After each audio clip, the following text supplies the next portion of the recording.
என்பது பொடியாகி போகலாம். பொன்னாரமே நம் காதலு பூலோகம் தாண்டி வாழலாம். ஆகாயம் என்பது இல்லாமல் போகலாம். ஆனால் நம் நேசமே ஆகாயம் தாண்டி வாழலாம். கண்ணீரில் ஈரமாகி கரையாச்சு காதலே.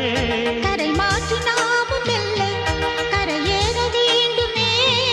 நாளை வரும் காலம் நம்மை கொண்டாடும்.